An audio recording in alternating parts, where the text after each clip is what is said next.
This one right here, right? Bro.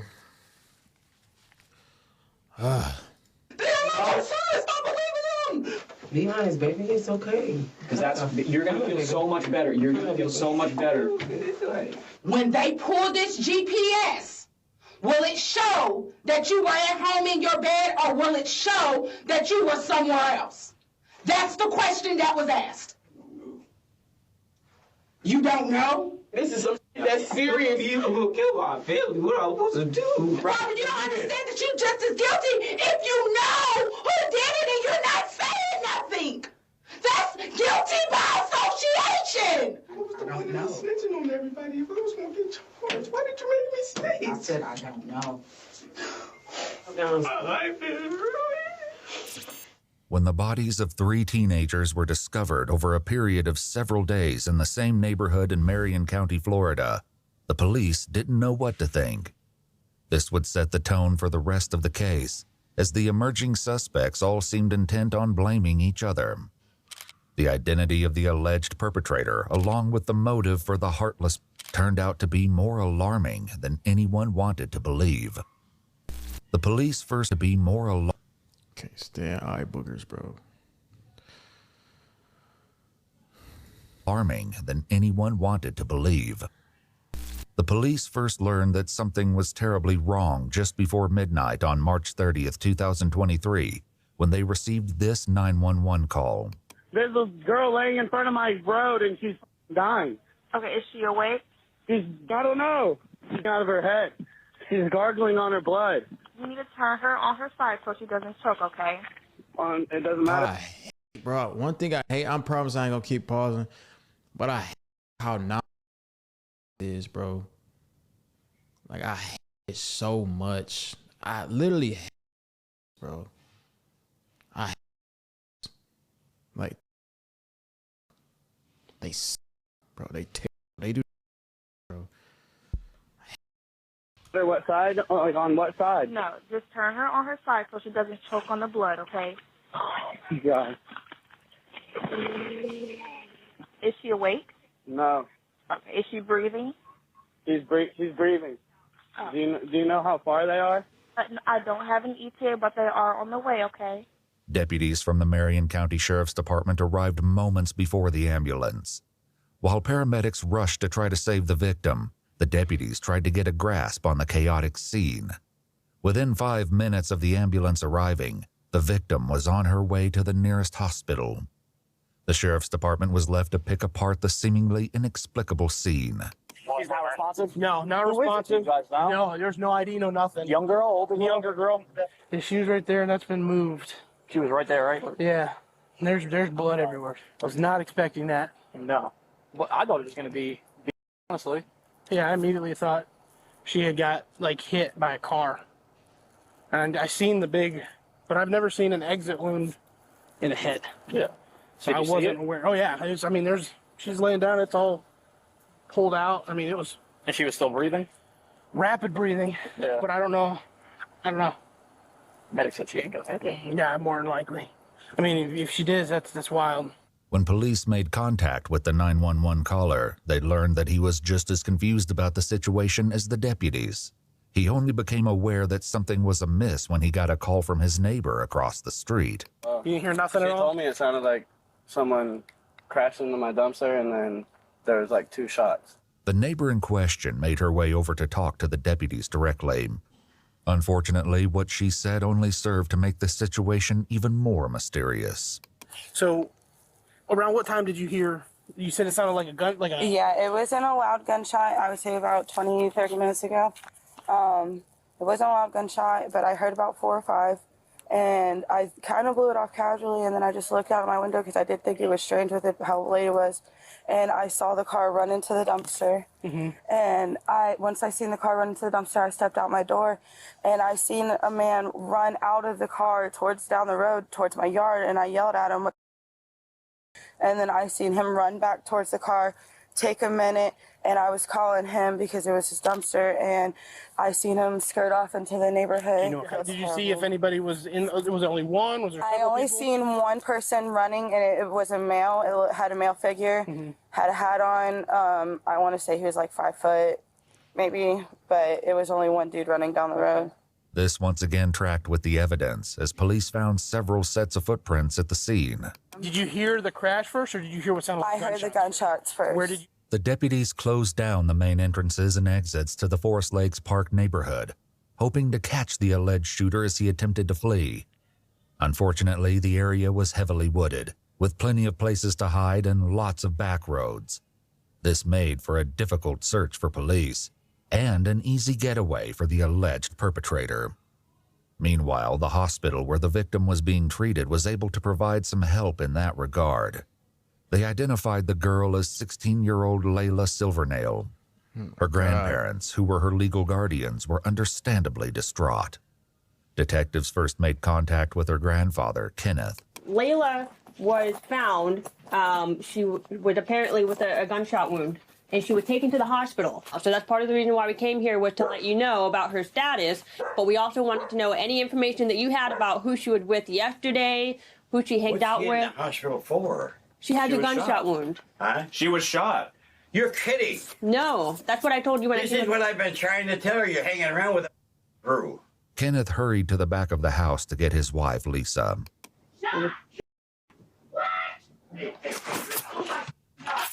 Layla's grandmother only seemed to become more distressed when the detectives tried to ask her questions. Lisa, come here. Lisa, have a seat right here. Is my granddaughter okay? Will she be okay? She's going to be at the hospital. I don't know anything. That's why I said talk to you. I'm the victim advocate, okay? I'm here for you. Have a seat for us. We need some information so we can find out who did this, okay? I'd like to know too. I will go and I will. Oh no! Listen. Where was she shot at? Does anybody know anything? She was shot in the head.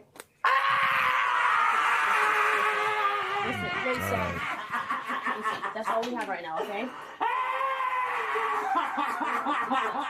This can't be happening. This can't be happening. Come on, we got. The situation was actually more horrifying than Lisa knew. Early on March 31st, the morning after the shooting, the police stumbled upon the last thing they were expecting. Just blocks away. When you get crazy thing is when you get shot in the head. I've never been shot in the head before, but even if you survive, you never be the same. Never be the same. Like that stuff's it's crazy. 16 is wild. Away from the crime scene where Layla was found, police discovered a second victim, also suffering from a gunshot wound.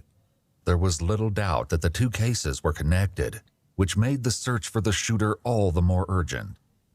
Back with Layla's grandparents, the detectives desperately tried to find out who might have been with Layla that night. Since they'd already found two victims, they had to wonder if more of her friends were hurt, or in danger too. Lisa, look at me. Who was she with yesterday? She came here with, and I'm gonna tell you everything, because I don't like the people she hangs around with anyway. Okay, that's what we need. Lisa said Layla was almost always with her boyfriend, 17-year-old Michael Hodo. She also directed the police to Layla's best friend, who might have more information about her activities the day before the shooting.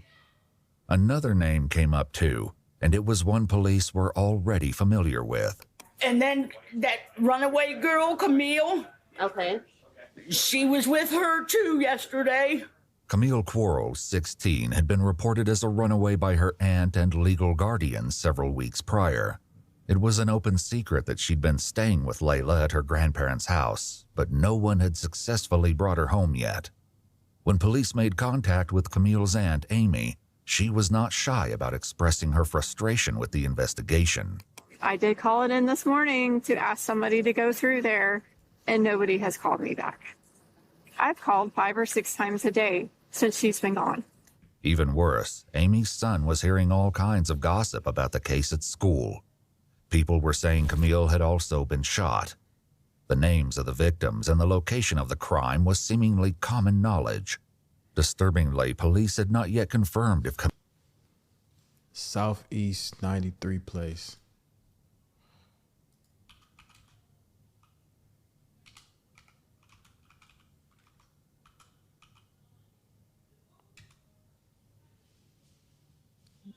It's in Washington.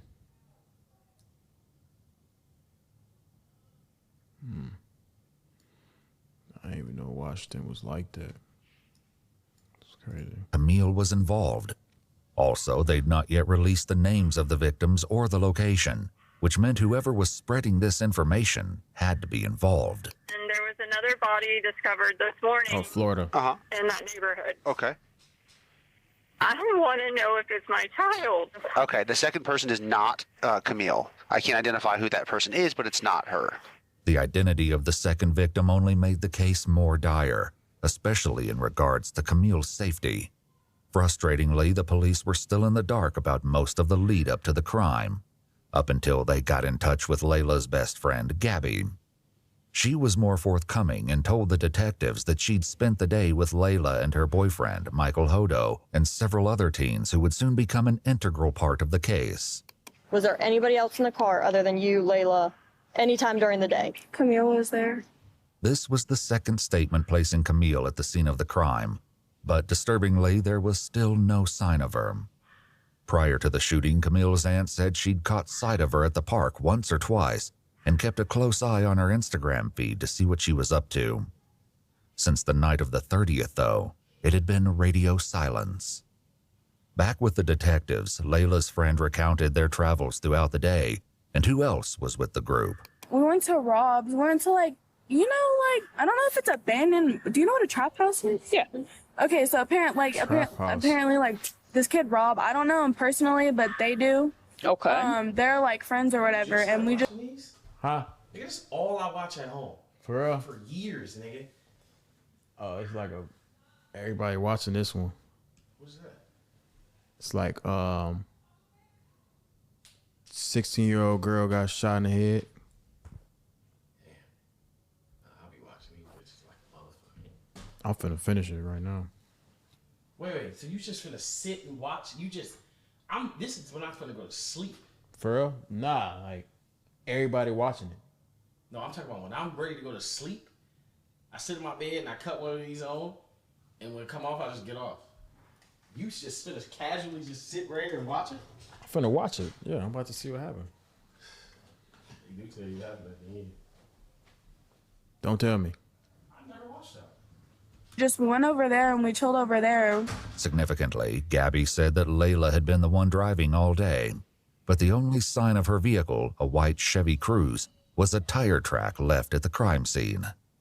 The police hoped that finding the vehicle would offer some insight into what happened the night Layla was shot. Do you know his last name or anything else about Rob? No, I don't really know if Rob is like his real name or not, because I know some people know him as Reaper, Rob, and stuff like that. So Was anyone else there at the house besides the three of you and Rob? Well, there was this kid 3'5", but I don't know his real name. What's 3'5" look like? I don't know. He's 12. He's a little kid. A 12-year-old? Detectives knew they needed to track down Rob and 3'5". They started with Rob, who they believed to be 17-year-old Robert Robinson, who was already incarcerated at a juvenile detention facility for a different offense. When detectives asked him about 3'5", he directed them to a boy named Christopher Atkins. Shockingly, Gabby was right. He was only 12 years old. It's them YNs, bro. Like, why? Why? Be making us look bad. It's stupid. Since Chris and Rob were both minors, their mothers were asked to join them at the police station before any conversations took place. Chris's mother, Ashley, was the first to arrive. I don't understand my son. She looked like she give. Question why I'm not in there. She looked like she give real whoopings. Bonnet shorts and a tank top. She giving out. You do not want to get in trouble.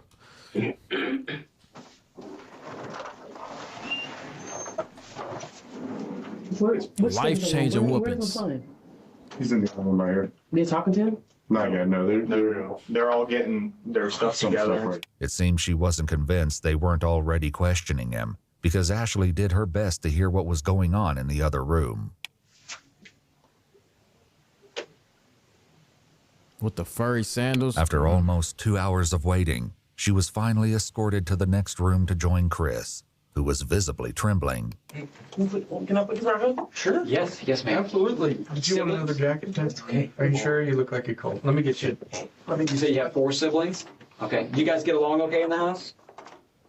The detectives set about gradually breaking the ice with Chris, all the time appearing hyper-aware that he was only 12 years old. After taking all necessary precautions, like making both Chris and his mother aware of their rights, and establishing on record that Chris knew the difference between right and wrong, they finally got to the issue at hand. So, Chris, what I'd like to start with talking to you about is, and like I said, I just want you to be honest with us. I'd like you to talk to me about last Thursday night. First, we made some to eat. Then we watched TV. And I went to sleep for a little bit. And I heard something outside. I opened the door. There was nothing outside now. I think I went to sleep. So I think what you just told me was what you probably had rehearsed in your mind several times to tell a police officer if you ever had to talk about that Thursday night. Because sitting here and talking to you with your mom here crying and knowing that you have these siblings, you're probably in sort of an embarrassing and shameful position. If you are sorry for what happened, repent for it and start from the very beginning and go to the very end without me having to pull it from you. Because somebody that I have to pull each individual action from, that tells me that they don't really want to say what they did wrong, that they don't feel bad for it. Reaper down there has been super honest. He it took him a minute to get comfortable with me, and he's told me everything down to details that only he would know, and that's involved in that nobody else would know. Some of the details, he points finger at you. 17-year-old Rob, also known by the concerning moniker Reaper, was also being questioned. Just like Chris, Rob and his mom Erica were both advised of their Miranda rights before the interrogation commenced. I'm trying to bring the best way to say this to you guys. We're investigating several different incidents that occurred over the last couple of weeks. Okay. One being a theft of side-by-side. One being the theft of, a burglary. We're investigating a robbery, and we're investigating. Okay. Murder. Mm-hmm. So. It's crazy, bro. The first one you named, 16-year-old girl. It's believable. The last one you named, it's not. You don't have the heart to keep it. I know that for a fact. Okay. What'd you do on Thursday all day? I mean, I was home all day. Like, I was home all Thursday. Okay. Who were you with? Did anybody come over? Did we hang out with anybody? Did you go anywhere with anybody? Don't know. Came over at like 1 o'clock. What'd you guys do then? We were just chilling. Literally, like, we were just chilling. Okay. Was anybody with at the time? How did he get to your house? Things like that? Supposed to drove to my house. So watching this as a dad, bro, like, just hit a little different because I don't never want Halo to have no friends like this, bro. Like, I want Halo to be the most silver spoon. I don't want Halo to ever have to even get close to anything like this ever in his life. It was him, Landon, Layla, and there was another girl with them. I don't know her name. Sosa was a nickname that Layla's boyfriend, 17-year-old Michael, used. Michael's father had last seen him about 6:30 last night, around the same time Gabby said she parted ways with the group. Landon was another local boy who police determined didn't know anything that would aid the investigation. As for the unnamed girl, the police likely wondered if she could be the missing Camille and why she hadn't been seen or heard from since. Did you go anywhere after 6:30, Rob? Oh, why do y'all keep asking that? I just We want keep to asking because we've been working on our investigations for What do several y'all days. think happened, bro? I'm telling you, You understand? in the house You understand, that Rob? night. Like I only seen Sosa one time that day. Rob, we know you were out of the house after 6:30. Okay? We know you were with around 7 o'clock p.m. Thanks to CCTV footage, police believed that Rob, along with others in the friend group, had been involved in the theft of a vehicle and an armed robbery that night. As serious as these crimes were, they paled in comparison to what police believed happened later. Bro, stuff like this be making me so mad because, like, I ain't even gonna really get into it, but, like, bro, like, robbing is so lame, bro. It's like, it's so lame, bro. That shit lame, broke as hell, bro. I hate this. Back in the room with Chris, his mother tried to make him understand the severity of the situation. Well, you need to tell if you ain't. Now's the time. Now's the whole story. You know you left out of the house Thursday when I told you not to, and you finna speak. You can tell this is a little boy. Reaper's already told us what the plan was that night. Child. So He don't even know what's going on. He don't even know what he We know what did. the original plan was. We're asking you now to be honest and to come forth and tell us. He don't what know his happened life and over. why It's it crazy. Kids No, is so we dumb, know. bro. When you say he, I never want to guess. Who is he? Reaper, aka Rob, took a lot of convincing before he opened up. Rob, right now. Said, nah, he know what he did, but he don't know the severity. Kids be dumb, bro. I guarantee you, like, he thinking like it's a video game. Kids is dumb, bro. I'm trying to tell you. No grown man is robbing folks, bro. It ain't like the people that be doing the dumbest stuff be kids because they don't understand that the severity of it. They don't understand they can go to jail for life. When you get to a certain age, you like, bro, I know the severity if I do this. I know if I rob somebody, I know if I do this and that, if I hurt somebody, whatever, I know I might go away for the rest of my life. So I'm going to think twice about it. Kids don't think twice. They think it's a game, bro. Now you're protecting KTM and your buddies. You need to think about protecting yourself. The disturbing meaning behind KTM will be revealed in due time. For now, the fact that the police knew about the mysterious phrase was enough to get Rob talking, albeit reluctantly. Was that the else? When you were with who was with y'all? It was me. The crazy thing is, I know these watched me before.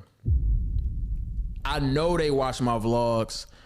I know they subscribed. I know they commented on my videos. Like, these are the type of people that be watching me, bro.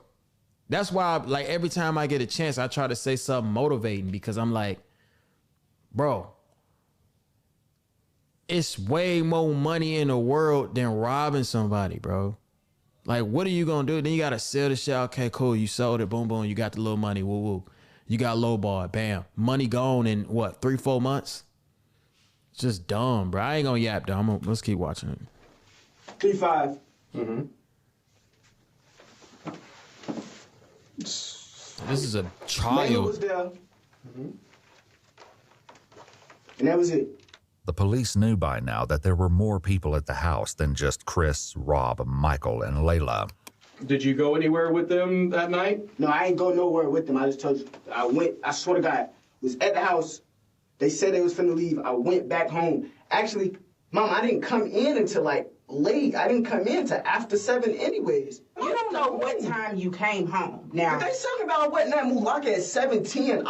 What I'm saying is you don't know what time you came home because you defy your curfew so much. You don't know what time you came in. It might have been 8 o'clock. It might have been 7:30. It might have, you know what I'm saying? So you don't know. What I'm saying is if you know something that they're trying to get out of you, I don't give a who your friends are, who you trying to protect. I gotta get to work.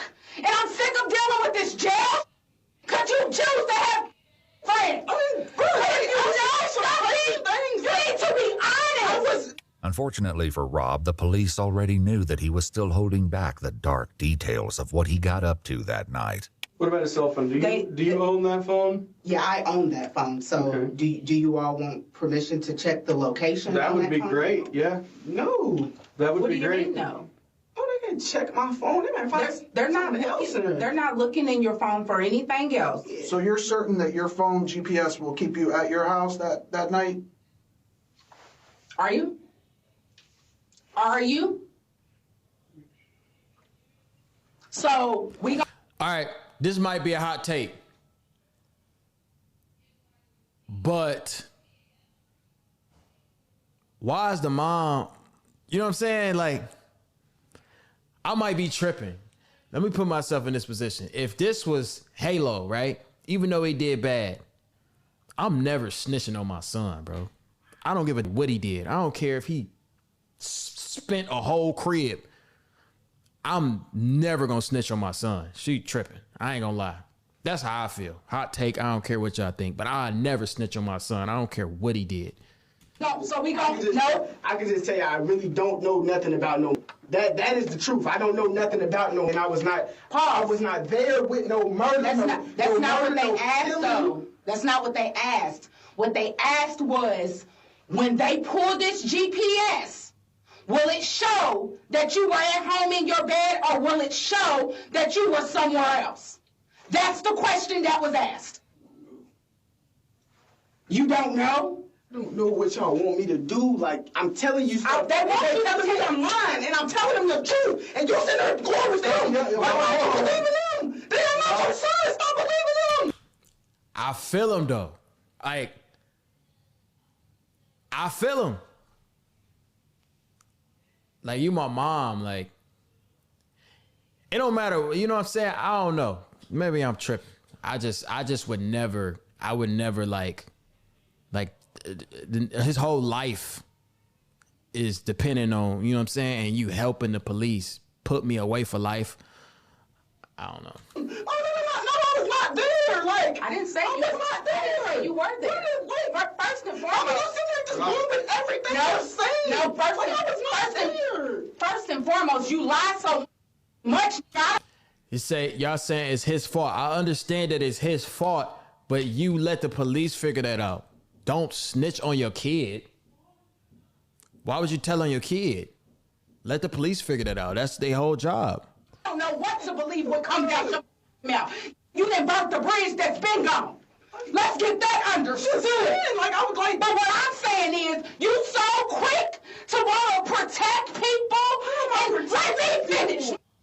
Protecting. You so quick to want to protect people, don't want to snitch, want to be cool this and cool that, and not be known as a is in the paperwork and all of this, that you're willing to sit here and go down for that I know you didn't do. I know for a fact that you didn't do it, but you're going to be guilty by association because you don't want to tell who the did it. Okay, now I understand her angle. I understand her angle now.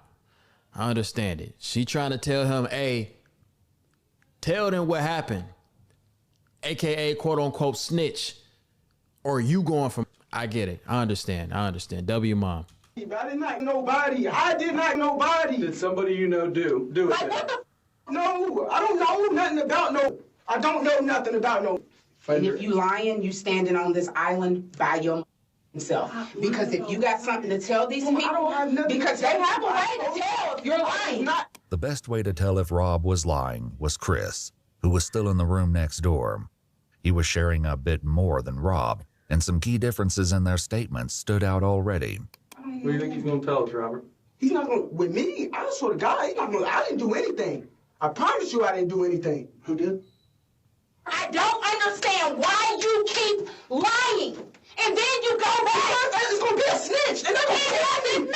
Kill me. It don't matter. That is a snitch and I would die. This is not no joke. You would die. Like, you would die for snitching out here. People die for that. Real talk. Mama, people get blocked and killed for snitching. Well, we're talking about life sentences here. Right. And this is like really, just listen. Your actions and the people you choose to hang with and all of this is slowing me. I should just pause. Let me talk. I'm supposed to be work right now. I just took a promotion. I can't keep missing work over that you are doing or the people you hang with or just any of that. Like, I don't know if you know or not, but they threatening me with contempt of court because I don't come to none of your court stuff for the other that you got going on. I make sure you get there, but I cannot keep missing work. And you sitting here in my face telling me that you don't want to snitch because your life is they gonna kill you. Pause. You don't know. It wasn't me. I didn't say that. Nobody. They trying to get me a license. I didn't say that you anyone. Robert, you don't understand that you're just as guilty if you know who did it and you're not saying nothing. That's guilty by association. Like, what part of that is not clicking for you? If you know who these kids, then you need to tell him. Some part of this tirade must have made an So is it impression multiple because at kids? long last, Rob shared his version of events. Taj killed all three of them. Okay. Tell me about it. Were you there? The whole story? Were you there? The whole story. Let him talk. I'll say the whole story. Tell me the whole story. Rob just mentioned 3 victims, but the detectives had so far only asked him about 2. Not only did this grab their attention, but they likely suspected that the Taj that Rob mentioned was 16-year-old Taj Bruton, with whom they were already acquainted due to previous cases. Unfortunately, this didn't mean they knew where to find him. Several weeks earlier, Taj cut off his ankle monitor and went on the run. The detectives would focus on this after they got more of the story from Chris, who picked up the story after he said Rob, Taj? aka Reaper, knocked on his window.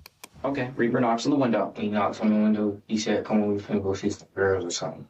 Then we went out, and this girl and the boy picked us up. I don't know what. This girl and this boy. Describe. From Rob's statement, the police believed this had to be Michael and Layla. He made no mention of Camille, however, even when he explained where everyone was sitting in Layla's car. The seating arrangement would be crucial later. Layla was driving, Michael was in the passenger seat, while Chris and Rob were in the back seat. But they weren't alone. Then somebody came in the car. I don't know what his name. It was like somebody in all black. Okay. And how does this person look? I know you said he's wearing dark colored clothes, right? I heard you say that. Ski mask on too. Yeah. I'm telling you what, if somebody got in the car wearing a ski mask, I'd be like, what is going on? But that didn't appear to be Chris's response, and the detectives likely had a horrible inkling as to why. Yeah, I looked at Rob. I was like, I thought we were going to see some girls. He's like, yeah. I was like, oh, all right. And then we kept driving again. Throughout his interrogation, Chris would only refer to the man in the ski mask as the X-Man. Luckily, Rob had already revealed the identity of their companion. We'd pick up Taj. As soon as Taj came out, that was the first thing he told me, like, we knocking on. We knocking on. I was like, nah, but I ain't even trying to do all that. It took a little more persuading, but Rob eventually told the police that they could find Taj at his girlfriend's house. They picked him up and brought him to the station after they finished talking to Chris and Rob. But instead of clearing up the questions detectives had, Taj made everything more confusing. He said everything was Rob's idea. I'm sitting right next to him, and he whispered in my ear, he was like, bro, I'm finna rob these tonight, bro. I look at him like, what you mean you finna rob these tonight? He's like, bro, so saying they look, but they got a pound of weed, they got me some money, bro. And if they don't go for it. Oh my God. So stupid. A pound of weed? A pound of weed, bro. A couple $1,000, bro. Some Reggie, not even no Zaza. Reg.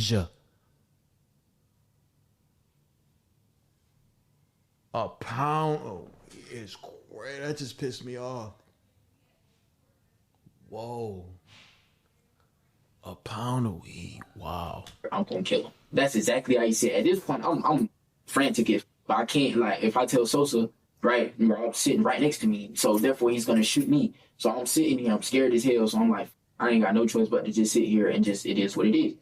Rob told detectives that it was the other way around. It was so random. Like, he just said he wanted to knock him off.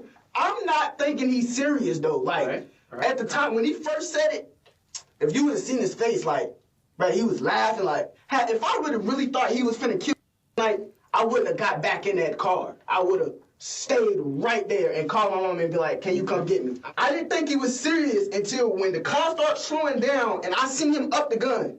Rob said that Taj did this because he wanted to take Michael's firearm. Over in Chris's interrogation room, his story aligned with Rob's, for now. What triggered him to just start shooting? I'm trying to figure out. Is something in between that you're not saying? Because I think the person that, the white guy, I think they said he had a lot of money or something. Oh, so it was set up as a robbery. Okay, now we're getting somewhere. Okay. So they were setting up to rob the man. Did Reaper mention that to you, that something was going to be set up or anything?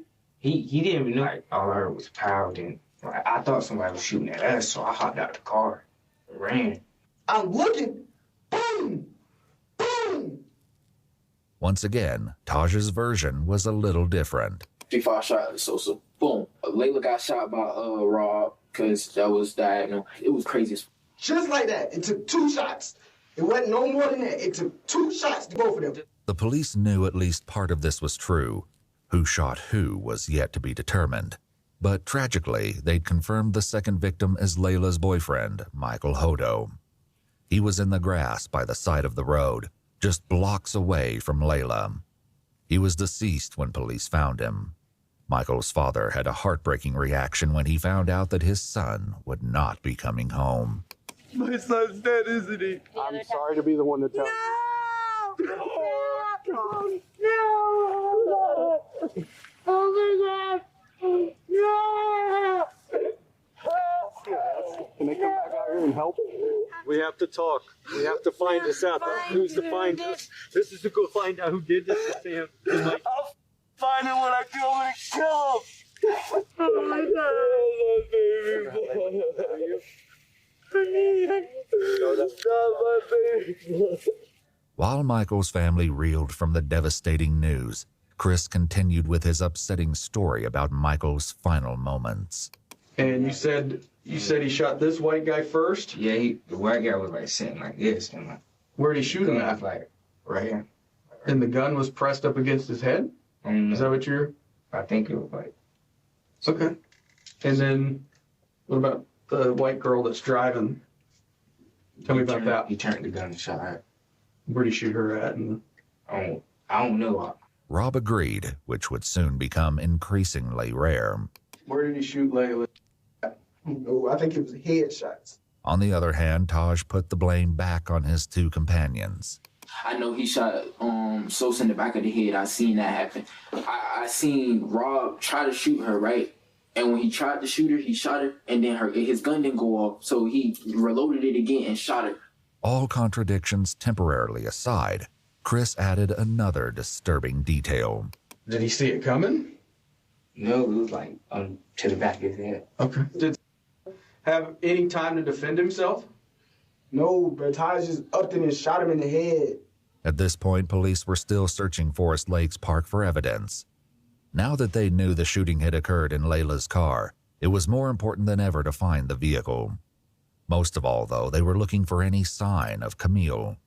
They hoped to find her alive, but the police were likely aware that, like Layla, she could be seriously injured and in need of medical attention. If that was the case, every passing moment decreased her chance of survival. For the time being, though, her family was left in an exhausting state of limbo. The situation was made infinitely worse by rumors that Camille had been caught up in the shooting. Frustratingly, the police still had no concrete answers for her family. They had to hope that Chris, Rob, and Taj would ultimately provide an explanation. They got even closer when Chris continued with more of the story, but once again, the details started to get shaky. Was the car driving whenever they got shot? No, it was just like, it stopped, and then like it kept going, like, and I hopped out the car and kept going with it. Where did the car keep going when it kept going? Like to a dumpster. Did you get back in the car? Yeah, I got back. I mean, did you want to get back in the car, or did you not? No, you didn't want to. Okay, what made you get back in that car? Explain to me that. Because he had a gun. I thought he was going to get to shoot at me. Because if I was just with him and if I was just with him, he just somebody, and he probably wouldn't too because he think I was insane. On the contrary, Rob said that he was the one who jumped out of the car. When he shot Layla, I got out the car because the blood started dripping. I didn't want it to get on me. Taj claimed the same thing. I get out of the car, they still shooting because it was like fold. So they all basically just snitching on each other. That's all they doing. 6 shots. I don't know exactly how many shots it was, but it was a couple shots, bro. So at this point, we hear this lady. This lady's over there like, I'm running. I'm trying to hide in the Somebody forest. I don't know lying. what the fuck I'm finna do. I'm trying to call Spring everything. So this lady, hey, what's going on over there? He sees me, or I guess he ran back over there. Or I run over him. And he was like, hey, this, that, and the third. So I'm like, I'm just do what you tell me to do. I just want to go home. So The only thing that this established was that at least one of the boys had gotten out of the car. But this wasn't news, as the woman who saw the car hit the dumpster also told police that she saw a male figure running around shortly after she heard gunshots and saw the crash. The detectives decided not to challenge the boys on this front for now, and pushed for the truth on more important matters instead. They started with Rob. What happened to Layla? Where did they... I don't know. Taj threw Layla out the car and hopped in the driver's seat and started driving. Rob said Taj repeated the process a short time later.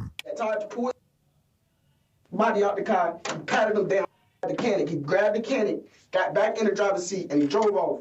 Was that next to Layla where she was pulled out? No, it was in a different spot. This made sense to police because the second crime scene, where Michael's body was found, didn't have much blood. I didn't even know Michael died.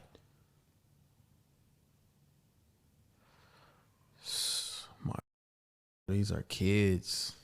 There were, however, what appeared to be drag marks leading from the road towards the brush where the body lay. Did you help take... I didn't touch nobody. I didn't touch a body. I didn't touch nothing. I didn't touch nothing. Once they was dead, I said, take me home. Take me home. Yet Taj said that wasn't how it happened. Rob drives. He pulled Layla out of the car. That's why she got left by the dumpster. I let Taj seem like he telling the truth. He seemed like he talking with it. He like, I ain't do it. Rob, the kid, the 12-year-old, seemed like he semi-telling. I don't know. It just seemed nonchalant. He starts driving. He's driving. We go around the corner. He goes over here to Sosa. Sosa had, I think, in his somewhere on him. So he pulled Sosa out of the car. He just dragged him over in some woods or some shit. And were you driving the car? No, I was not driving the car. Yeah. The detectives asked Chris similar questions. Did you pull her out of the car? What is Rob doing during all this? He was sitting in the back seat. What's he saying? Nah, he was like, oh, he was like, go. What happened next? Yeah. And he drove all the way out there out the wall. And he tried to put his thing in the river, but I think got stuck or something. What thing are you talking about? The car. Okay. Once again, the detectives already had information that would let them know if one of the boys was lying. The search of Forest Lakes Park had finally paid off, leading police to another grisly and tragic discovery. Taj picked up the story again to tell his version of what they did with Layla's car. We get over here to this lake. It's 3-5, get out of the car. He got out of the car. Rob tells him, hey, start wiping everything down. So he started wiping everything down. He's wiping everything down. The door handles everything. He's wiping everything down. So after he started wiping everything down, Rob takes Layla's phone and Sosa's phone. W30 gifted. What? I love baby 505s with the 30 gifted. Appreciate it. That's crazy. That's the most I done got. W gifted, y'all. W I love baby. Let's go. Throw him in the lake. Watch. Throw him in the lake. The lake in question turned out to be 5.5 miles or 8.8 kilometers outside Forest Lakes Park. But police had no question that this was the scene they were looking for. When they dredged the lake, they recovered the 2 phones from the water, which were determined to be Michael and Layla's. But this wasn't the only evidence they found. Taj attempted to explain what was found as he continued his story, starring Rob as the mastermind of the crime. He tell 3-5, get in the car, drive the car into the lake. For whatever reason. When the detectives asked Chris, though, he said he was nowhere near the car at that point. Were you in the car when it was going in the river, or? No, I was out. I was trying to run back to my house. Hmm. You were out of the car. What was Rob doing? I don't know. I left. I was running back to my house. What did he say he did with the car after that then? I didn't ask all of that. I didn't ask that. What about the guns that were used? I don't know where those at either. Oh, it's barely in the lake. Okay. Like when he drive, it might be the 2 front tires in the lake. It might be a little bit more in the hood, but the back of the car, all that is still out of the lake. That was exactly how the police discovered the car. What they found inside was more than they had ever anticipated. Back with Chris, he continued his tale. Describe to me the clothes that you were wearing that night when all these bad happened. What happened to them? They wanted us to burn. Who wanted you to burn them? Did you have blood or something on them? No. Are you sure? I don't think so. Like Detective Pender said, we processed that car front to back, top to bottom, bottom to top 3 times. 3 days worth of actual forensic work, several forensic people. I don't think you could have sat anywhere in that car and not got blood on you. I think it was something on my shoe. I'm standing over here scared as like I think it's blood all over me, but it's dark, so I don't know. But I think it's blood all over me. Rob said the clothes was all Taj. Taj, of course, said it was Rob. Regardless of who had the idea, the police found the remains of clothing in the forest, including pieces of shoes, sweatpants, and sweatshirts. However, this was not the only clothing item the police discovered intact. Chris's shoes, which he described as Nike slides, were found discarded in the bushes, and a single glove was found near Michael's body. Another was found near the lake.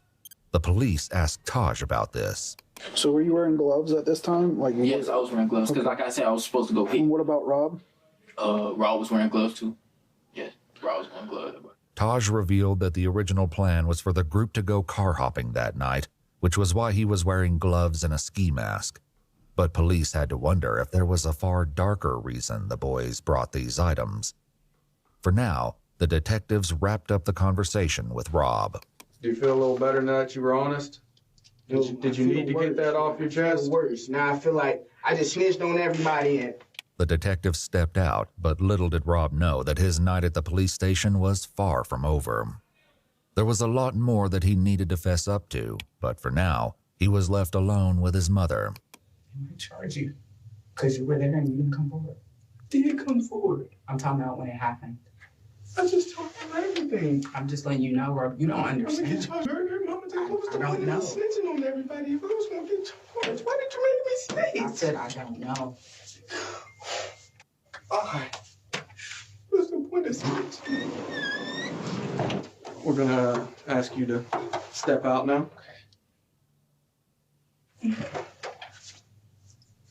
Hey, Mama. Wait, hey, is my mama still here? Yeah, she's still. Wait, Mama. Talk to me. Give me. Okay, talking with someone. Can you see if they do charge me? Can you see if she can give me a lawyer? I didn't anybody. Hey, relax. Can you ask her, please? Rob waited, asking the detective stationed at the door several times to bring his mother back, but she had left to go back to work. Before she did, she informed police that she did not want Rob. I ain't gonna lie. She went to work.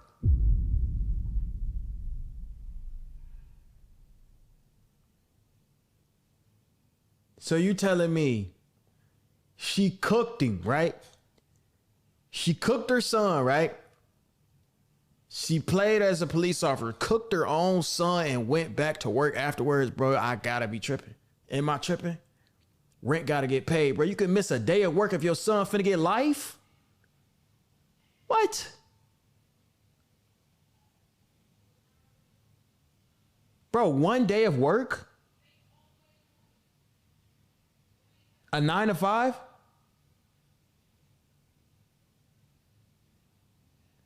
couldn't get fired, bro. You can get another job, bro. It's jobs out there, bro. If my son is, I ain't going to work. That's crazy. Rob answering any more questions without a lawyer present. Rob was Y'all not. say, how am I weird? How am I weird? What are you talking about? Her son's getting charged for. I will be at the police station all day long.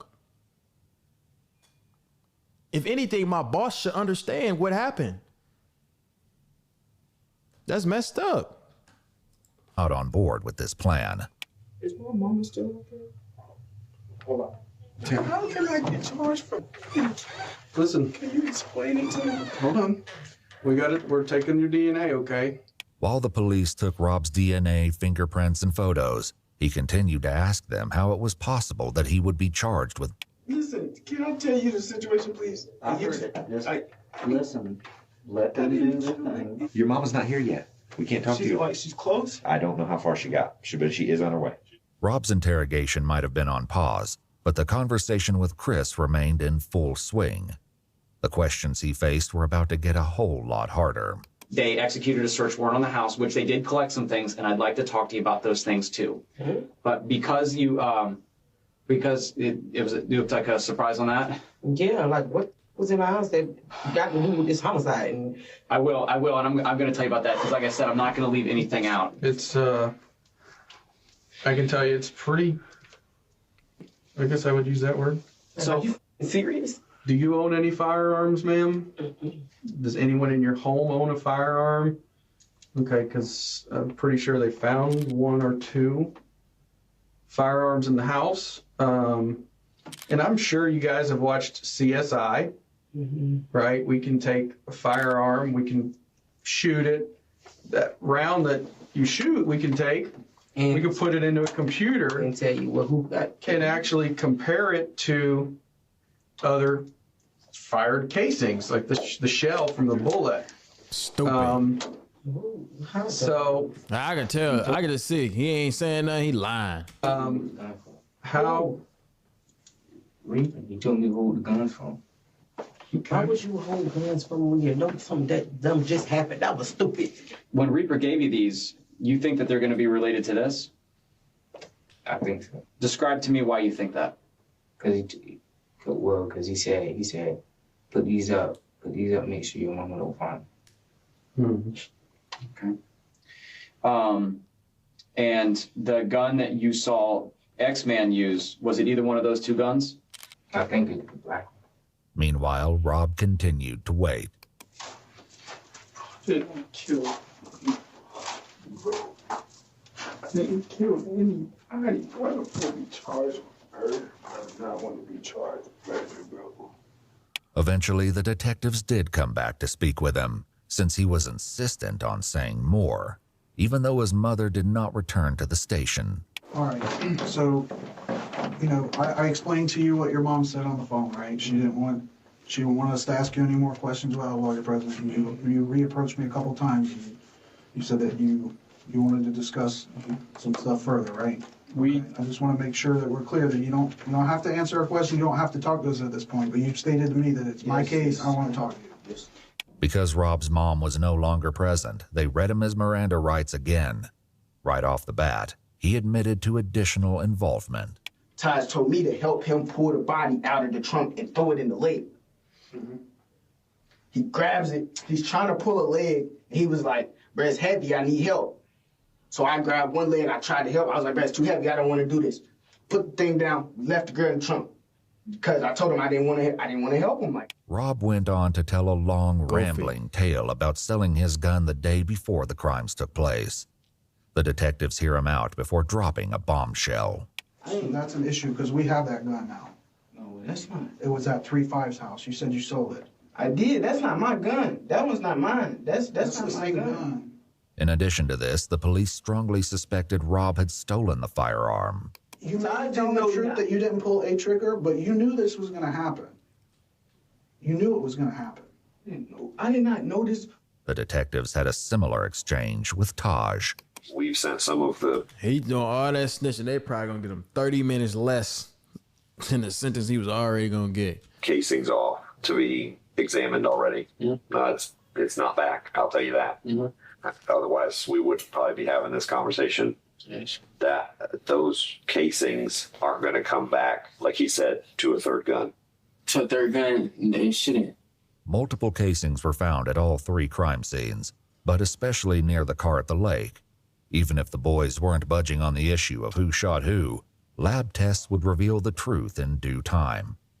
In the meantime, the detectives brought up something 2 of the boys in particular were probably dreading.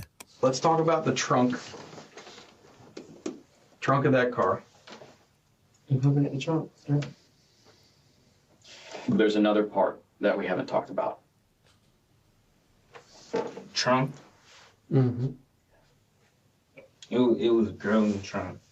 Mm-hmm. And he told me to open the trunk, and he shot her. Where did he tell you to open the trunk from? You see this right? He told me to open the trunk from the inside, like the inside. Okay.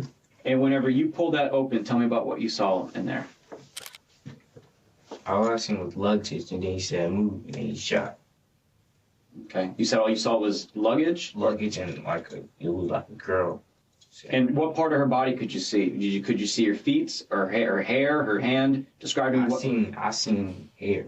I did not even know it was another person in the trunk at all. Okay. So you just riding around and she just in there? Yeah. I mean, we rode around like that before, though. Just because there ain't no room for all the people? Just because there ain't no room for all the people. When you go to open up that seat, what were you thinking in your head? Ride around the trunk casually. I was confused. I was like, I was thinking. Oh, that's the other girl. Did this person say something? Describe to me what you heard. What you heard whenever you opened that seat up. What noises? All I heard was somebody tell me to watch out, and then I heard gunshot, 2 gunshots. Tragically, the 3rd victim was determined to be none other than Camille. Oh, my God. Her body was discovered 2 days after Layla was found on April 1st. Like Chris said, she'd been shot twice. The location of her wounds indicated that her death had been no accident. It was highly unlikely that Camille had been shot once in the back and once in the head by chance.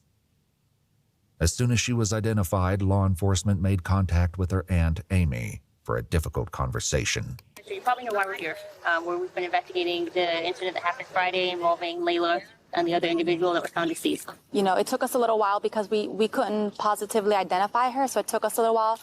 But, you know, we're certain that it's Camille that is now deceased. Probably to detectives' surprise, Amy remained stoic. As it turned out, she already knew Camille was deceased.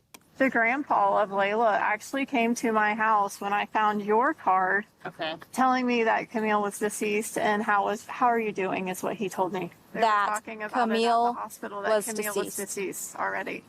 I had a mother call me at midnight last night that, my phone has not stopped. While Amy tried to come to terms with the loss of her niece, the detectives at the police station asked Chris more about the specifics of Camille's. What happened after he shot her? He closed it, and we left. How many times did he shoot her? Yeah, that's what we're gonna. I think once, twice. Well, what is it? One twice. Twice? Okay. Do you know what part of her body he shot her? No, when I opened it, he go empty, so I looked away. As if this wasn't horrific enough, Taj put forth an even more disturbing version of events. Predictably, he insisted he was not the shooter. The culprit he named was spine-chilling.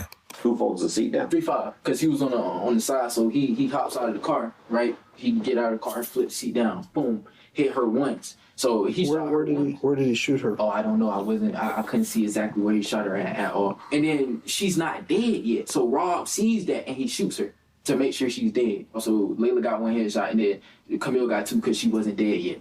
For once, Rob agreed with Taj, at least partially. Before his mom left the police station, he told this to the police. It was 3-5 that did that. 3-5 dropped the seat and shot the girl, and he shot her in the head. And Taj was like, shoot the in the back, shoot the in the back. 3-5 dropped the back seat and he shot the girl. She was still alive. He's like, finish her. So he shot it again. 3-5, police knew, was Chris's street name. Still, something wasn't quite right. After getting this far, the police were not willing to accept anything short of the full truth.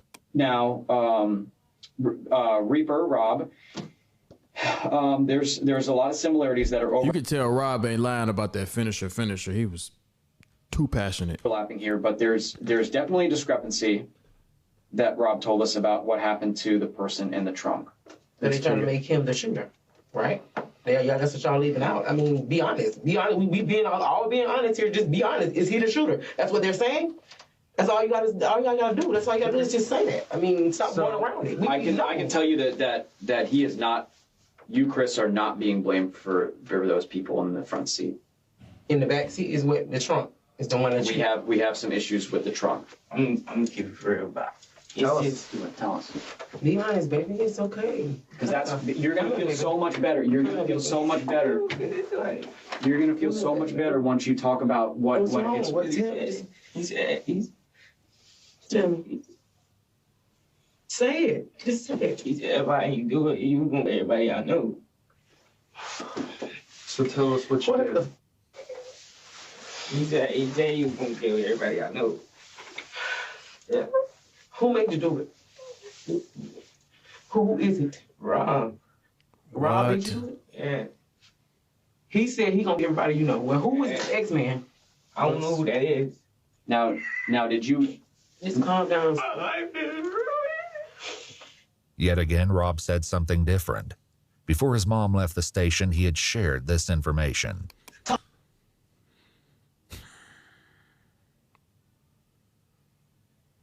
So stupid. So Rob is basically a bully. And Rob made 3-5 shoot the girls in the trunk because kids is dumb and they listened to that threat. And he said, I'm everybody you know, so he did it. And Rob trying to snitch on Taj. This is what I think. I might be wrong. Taj wanted to just rob him. Rob is the one that initiated everybody shooting. And he made 3-5 finish his work that he already started. Taj made him the person, or he was going 3-5. Is that what he said? He told him? He told 3-5, you know this girl, I'm going to shoot you in your head. Let's go on here. He said that he was going to use everybody you know, and you did fire a gun. Tell me about what you did. I think I shot the girl and I don't know where it was, but and then he came up and shot her too. Okay. Who did? Rob. Okay. So when you shot her, what gun did you use when you shot her? The ex dude gave me the sky. If Chris used Taj's firearm, that would explain why they only found 2 weapons during the search warrant. This brought up another question, though, which the detectives had addressed with Rob and his mom. So that's my concern here, is that you said that Taj was pretty much orchestrated this and was concerned that 3-5 would snitch on him. So he made him 3-5 do that. But you saying that he was completely fine with you not taking any part of that? Yes, with me, he just told me, if you snitch, I'm going to you. With his mom there, Rob insisted that he was innocent. Now that she was gone, though, the police hoped he might be more forthcoming. I honestly don't think you're a cold-blooded. I know Taj, I've dealt with him, and I've dealt with you. And there's a reason I wanted to talk to you. Because I don't think you're that dude. I don't think you're a cold-blooded. Taj, I don't know anything about 3-5. I've never met him. But I'm telling you that when the evidence says that you were there and that you shot someone, there is no explaining that. Evidence is going to tell you that I'm there, but all I can tell you is that I didn't shoot nobody. Did you shoot Layla? No. Because I got information that somebody that was in their car had a thing for Layla, and he couldn't do it. So somebody else did it. No. Okay? No, that's not true. Your brother's talking. Is there any reason why he would... So, is 3-5 Rob's little brother?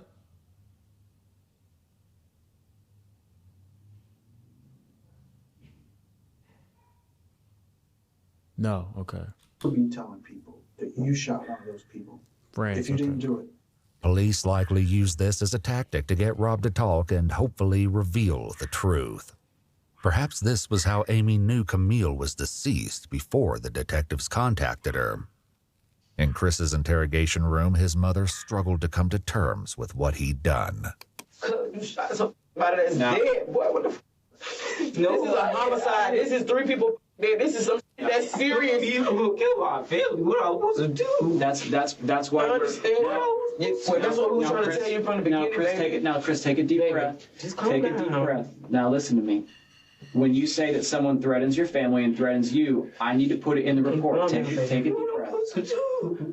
Please tell me, what am I supposed to do? Chris's mom didn't have an answer to that.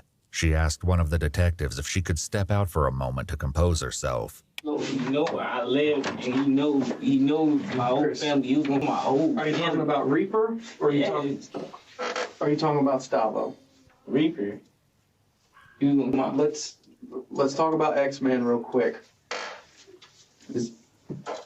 I think you know who X is, and I think you're scared of him. Rightfully so. They both said it was gonna kill my family. Okay. They both said that? Did they ever point a gun at you or anything like that? Yeah. Who pointed a gun at you? The X-Man.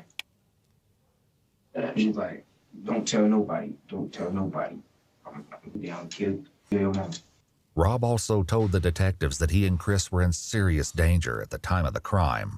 Let me tell you something about Taj. Taj tell you he finna do something, and you decide not to do it with him, then I probably would have died with them. So were you afraid of Taj that night? Because if I did not do what Taj wanted me to do, I would have died that night with them. Taj is that bad a dude? Bro, Taj, on the other hand, claimed Rob always planned to let him take the blame. If anything, if one of us go down to anything, and Todd, it was you. You did it. Everything. You did it. Legit. You shot everybody in the car. It was not me. If he got caught up, then he was gonna go find my mama. The whole night I did not have a gun.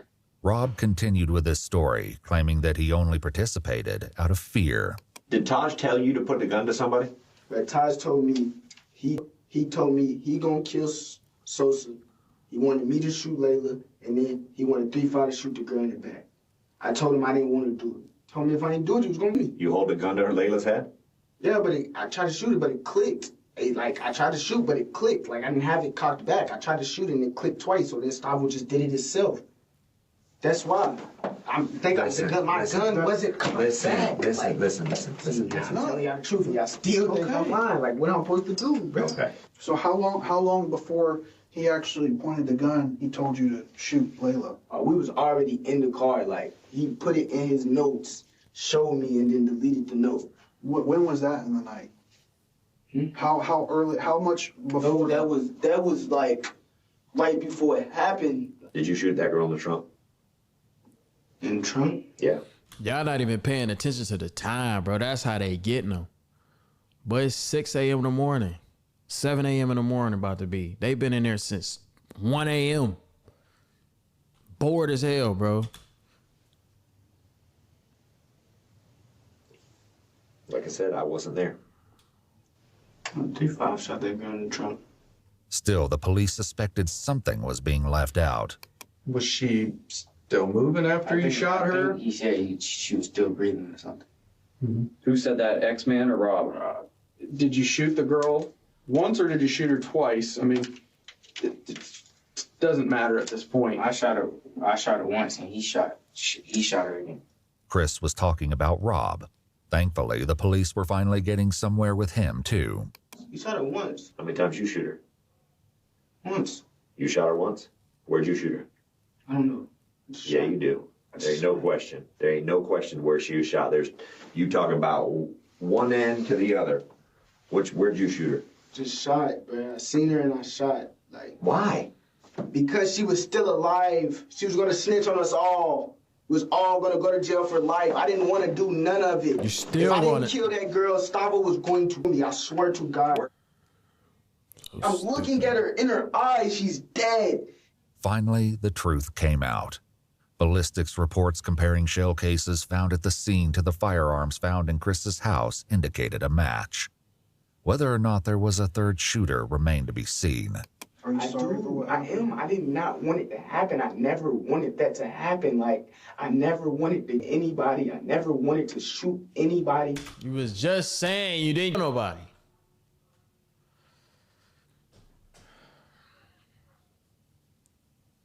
That's why if you ever get in this situation, which I pray to God none of y'all do, bro, if you in the investigation room for 3 + 4 hours and whatever, and they keep asking you the same questions over and over, they already know you did it.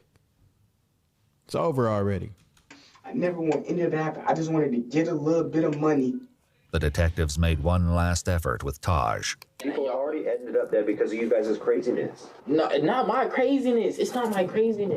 Were you going to rob them and it was like either you had to do what you had to do or a finger slipped and it scared everybody in the car and then it's too late at that point. Yeah, I feel you, but that makes more sense than the story that they're telling that you planned these people. That from the beginning of the night. I didn't shoot no gun. We talked to Rob and we talked to Chris for hours. For whatever reason, one of them was more afraid of bringing you into the middle of this than they were Rob. So for that story that Rob's this guy that's, threatening everybody or his people threatening people or your people, I just don't see that. But Taj remained stalwart, insisting that he had never used a firearm that night. The detectives hoped that unpacking one final secret could be the key to determining the truth about his involvement. They turned back to Rob to accomplish this. Like Chris and his mom, Rob was also given a jacket to keep warm in the cold police station. But he used it in a less typical way. Even as he tried to get comfortable in the interrogation room, one of the detectives returned to unpack a final secret to try to pull the case together. The KTM, what exactly... What is it that you guys do? What is it? Like a gang? No. It's the first time we did something for it. So how many people like consider themselves a part of KTM? A few of us, just about 3-5. Rob's list went on, but he only had nicknames for most of the KTM members, not their real names. Notably, Michael, Layla, and Camille were not included. I was the leader of it. Chris was somehow even less willing to give up the details of KTM. What's the deal with the KTM thing? Like KTM? Huh?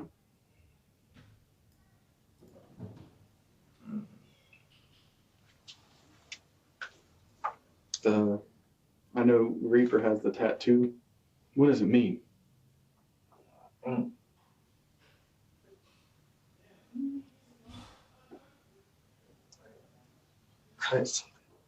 Cutthroat? Cutthroat mentality, does it sound right? What exactly is that? Like just a made-up gang name, or? That's what that. One of Michael's close friends eventually came forward, provided the police would keep his identity anonymous, and confirmed that KTM was indeed a gang. His description of their activities was chilling. Their mentality is a mentality that they'll do anything to you and not give a fuck. Just to get the money? Yes, just to get the money. Just to get what they want, basically. With that, the detectives had all the information they needed to move forward with the case. It had taken 8 hours each to get the truth from Rob and Chris. The detectives stepped out, leaving Ashley and Chris alone for a few moments. Listen, baby, listen. It's not over. Yes, it is. It's not over.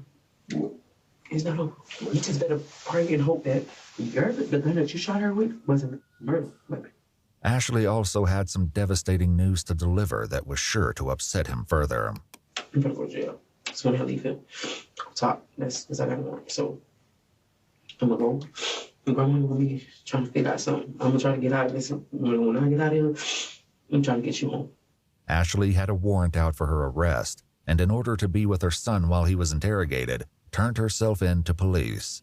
She was charged with possession of cocaine and methamphetamine and taken to county jail.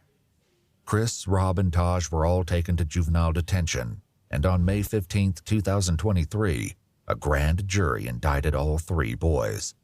Preparations began to take the case to trial, where they will be tried as adults. Taj and Rob are both facing 3 counts of in the first degree because, tragically, Layla did not survive her injuries. She passed away just days after Camille's body was discovered. Taj also has been charged with robbery with a firearm, tampering with evidence, tampering with an electronic monitoring device, carjacking while armed, aggravated assault with a deadly weapon, and grand theft auto.